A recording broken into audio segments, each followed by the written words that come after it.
Pas ditawarin aku langsung mau sih, karena memang aku pada saat itu juga lagi pengen banget memainkan film yang punya emosi dan cerita yang dalam gitu, untuk menantang diri aku sendiri juga.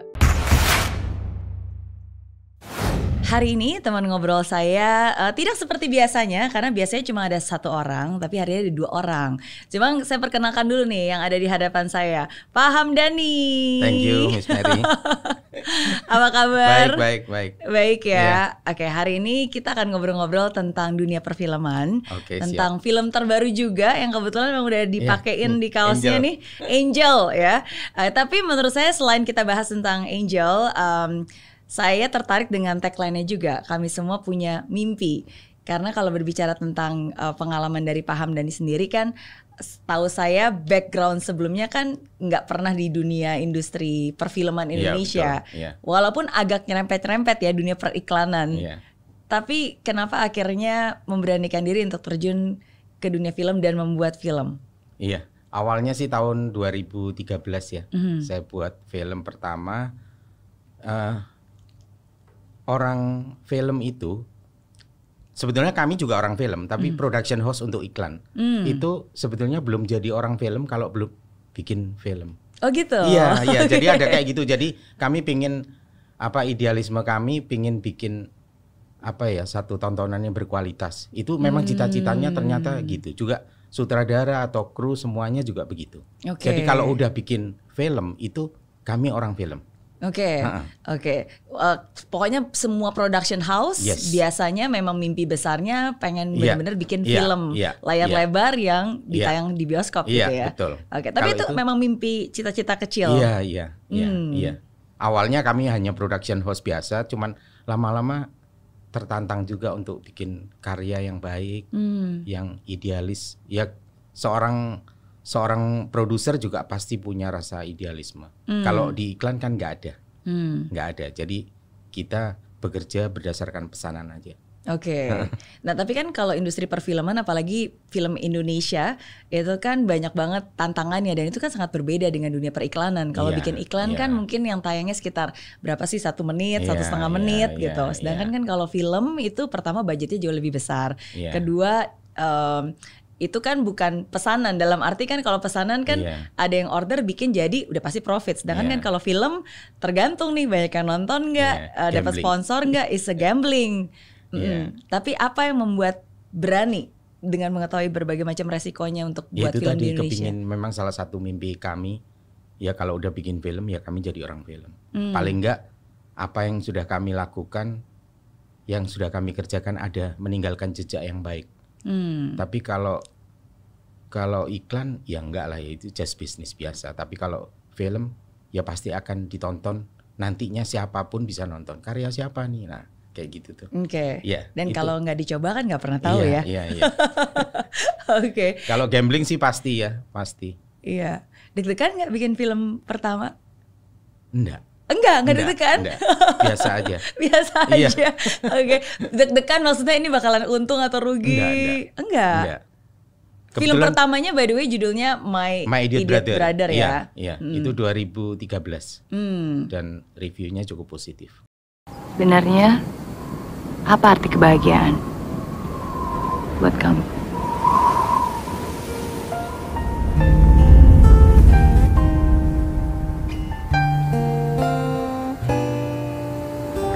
Pagi kakak, ini susunya ya.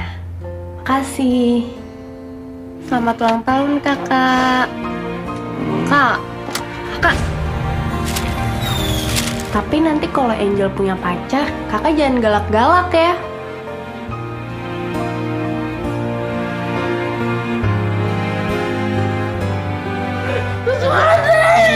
Hendra akan tumbuh menjadi anak berkebutuhan khusus. Semua orang tahu, itu bukan breaking news lagi. Kalau kakak lo lengot, bloon, gak normal.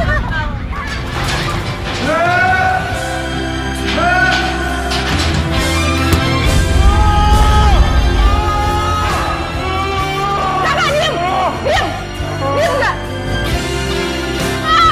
Ini tuh dunia fantasi. Kakak itu udah punya fantasinya sendiri. pasti punya satu kejeniusan walaupun tidak pernah terlihat. Siapa bilang Angel gak peduli? Ya kalau kamu peduli kakak kamu gak bakal hilang kayak sekarang dong. Siapa sih yang nyalain aku terus? Bukan dia bukan kakakku.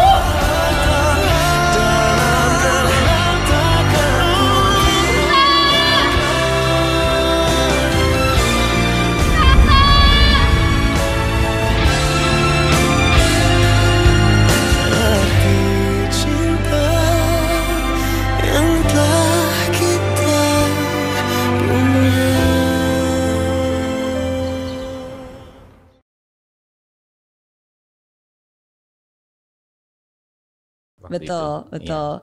Dan itu juga pertama kali saya kenal sama Pak Hamdani karena kebetulan waktu itu saya juga ikut punya peran di situ. Thank you. Thank you, aku yang thank you udah diajak. Iya. Tapi nggak deg-degan, nggak takut rugi, nggak takut. Enggak. Oke. Apa yang dan membuat beberapa klien eksis kami juga ikut support juga waktu itu. Jadi enggak. Oke. Dan filmnya sampai hari ini juga masih sering banget ditonton. Saya juga ngeliat sering banget diputer di TV-TV di Indonesia juga. It was a very good movie. Alur ceritanya inspiratif, back soundnya juga bagus, pemain-pemainnya juga bagus. Padahal pemain yang nggak ada yang terkenal. Karena bayarnya murah kan.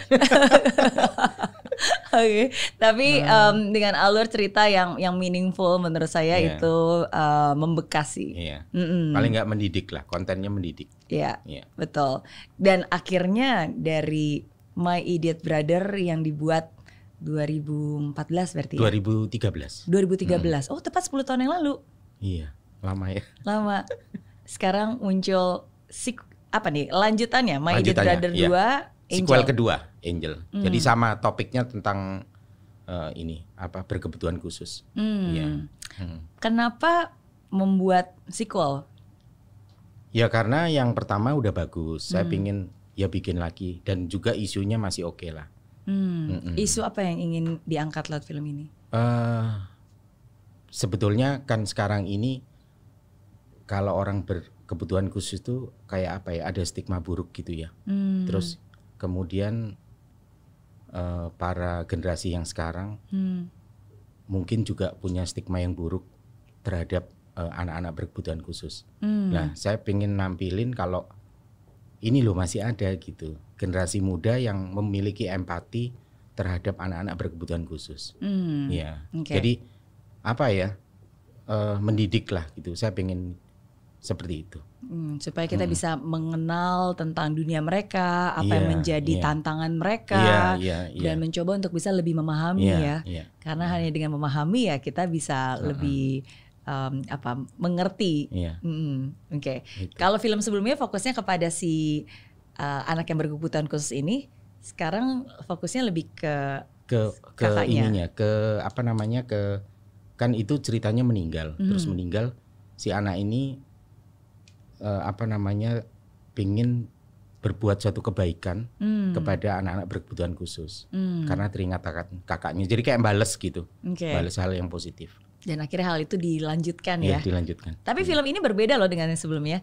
Karena kalau yang sebelumnya kan Pak Hamdani bilang pemain-pemainnya pada saat itu belum ada yang terkenal gitu ya. Tapi di film ini di film ini menjadi pemeran utamanya adalah sosok aktris muda Indonesia yang sedang naik daun nih sebenarnya. Bener nggak? Iya. Dan hari ini juga sudah menyempatkan waktu untuk hadir bersama kita. Kita sapa dulu nih. Baby Sabina. Hai. Halo Pak Hamdani, halo Miss Mary. Halo semuanya. Hai. Yes, ini kita khusus loh menghadirkan Baby yang sekarang sebenarnya lagi ada di Amerika untuk bisa hadir ngobrol-ngobrol sama kita di sini ya. Karena lewat teknologi sekarang kita bisa berkomunikasi. Iya. Walaupun di sini sih pagi ya. Di sana jam berapa, Baby? Di sini jam 10 malam. Oh, wow. Di Michigan tepatnya ya? Aku lagi di New York sekarang karena ada kerjaan. Oke. Wow. Oke. Mungkin bisa diceritain dulu singkat nih. Anyway, kenapa sekarang lagi ada di Amerika? Emang Iya, sekolah jadi kah, liburan kah? sekarang aku lagi selesaiin studi aku. Aku lagi kuliah di sini menyelesaikan semester terakhir di Michigan. Tapi sebentar lagi sudah graduation, jadi cepet banget. Selama 3 tahun di Indonesia udah jalanin online ya karena pandemi kemarin. Terus selesainya di sini gitu. Karena university aku punya partnership sama university di sini. Oh, that's nice. Ambil jurusan apa? Aku ambil jurusan entrepreneurship, jauh banget dari perfilman. Hebat. Wow, karena ini salah satu passionnya Baby juga nih. Saya dengar-dengar pengen jadi pebisnis handal, cie. Wah, amin. Aku Fashion planner juga katanya, pengen jadi dunia fashion juga ya. ya fashion business ya, doain aja nantinya. Tapi tetap cintanya sama acting dan syuting sih. Amin. Karena salah satu bakat talentanya juga di situ ya. Iya. Iya. Oke. Pertama kali aku ketemu Baby pas lagi kita syuting film Angel, dan terus terang my first impression waktu itu adalah ini anak masih muda banget. Awalnya sebenarnya saya belum pernah tahu dan belum pernah nonton filmnya pada saat itu gitu. Nah cuma ketika ngelihat pertama kali waktu itu Baby acting, dan kebetulan waktu itu adegannya cukup sulit ya. Yang pas lagi aku ngelihat kamu lagi acting di situ, aku ngelihat wow, okay, this is a up and coming aktris Indonesia muda yang menurut saya pasti masa depannya tuh banyak banget yang bisa bakal cerah di dunia perfilman gitu. So, amin. happy banget, amin ya. Tapi mungkin, sorry Miss Mary, waktu itu aku kayak mau minta maaf juga. Kayaknya aku nggak terlalu banyak ngobrol karena scene di rumah itu tuh bener-bener depresi banget ya. Jadi aku menjaga energi aku. Iya, don't worry, I can understand. Padahal aku sebenarnya adalah fans Miss Mary karena waktu itu aku ngefans banget sama film Miss Mary yang mainnya Kak Chelsea. Aku juga jadi ngefans sama Kak Chelsea tuh gara-gara film itu. Jadi aku udah thank you. Nice meeting you walaupun udah 2 tahun. Thank you. Nice meeting you too. Ya, I can understand. Itu juga salah satu yang membuat aku kaget loh, karena pertama kali aku ketemu sama Baby itu agak ada mirip-miripnya sama Chelsea Islan sebenarnya. Iya. Karena kan kayak blasteran gitu, Iya. terus rambutnya panjang, terus it's just a very nice, warm and talented. So happy. Iya. Ceritain dikit dong gimana akhirnya aku bisa jadi memerankan Angel dan ditemukan. Kita dengar dari Baby dulu nih. Oke. Aku dulu ya. Aku sih ya pastinya aku udah sempat kerja sama Pak Hamdani ya. Mungkin Mas Mary juga tahu buat iklan ya sebelumnya. Terus berhubungan baik juga sama ibu aku Pak Hamdani. Terus Mama cerita kalau Pak Hamdani pengen bikin film, dan pas dikasih tahu judulnya, dikasih tahu ceritanya, aku langsung tahu kalau ini film My Idiot Brother. Karena memang dulu walaupun memang udah 10 tahun lalu ya, pas aku SD aku nonton, aku inget banget sampai sekarang masih sangat membekas rasanya setelah nonton itu gitu. Terus ya pas ditawarin aku langsung mau sih, karena memang aku pada saat itu juga lagi pengen banget memainkan film yang punya emosi dan cerita yang dalam gitu, untuk menantang diri aku sendiri juga. Jadi akhirnya aku memutuskan untuk kayak ayo aku mau menantang diriku juga, dan ceritanya memang penuh dengan arti dan inspirasi juga sih. Iya, ini berarti film keberapa kamu untuk Angel? Aduh, aku nggak hitung. Cuma memang kayaknya kalau sebagai peran utama mungkin yang ketiga sih. Kalau film sebagai peran yang lain-lain tuh mungkin ada 15 kali. Wow, oke. Kalau Pak Hamdani sendiri nih, apa yang membuat akhirnya memilih Baby sebagai pemeran film Angel? Ya awalnya memang kami udah kenal, cuman paling cocok. Iya, saat itu paling cocok. Oke. Iya. Apa dari Baby yang dilihat oleh Pak Hamdani yang merasa ini cocok? Ya pertama saya chemistry cocok ya sama dia. Kemudian perannya sama yang lalu itu mirip gitu. Mirip. Jadi ini kayaknya. Iya. Udah paling tepat sudah. Udah ya insting juga sih gitu ya. Oke. Gitu. Saya juga sih memang itu tuh jodoh-jodohan gitu ya karakter Pak. Berasa. Iya betul. Betul, iya. Karena ya memang sometimes itu dua-duanya ya. Maksudnya ketika pembuat film dan pemain filmnya itu harus klop ya. Sometimes kadang-kadang film dibuat untuk pemainnya dan sebenarnya pemainnya pun juga memang dihadirkan untuk filmnya juga gitu. Jadi if the chemistry is good, ini dua-duanya will be a good thing buat dua belah pihak.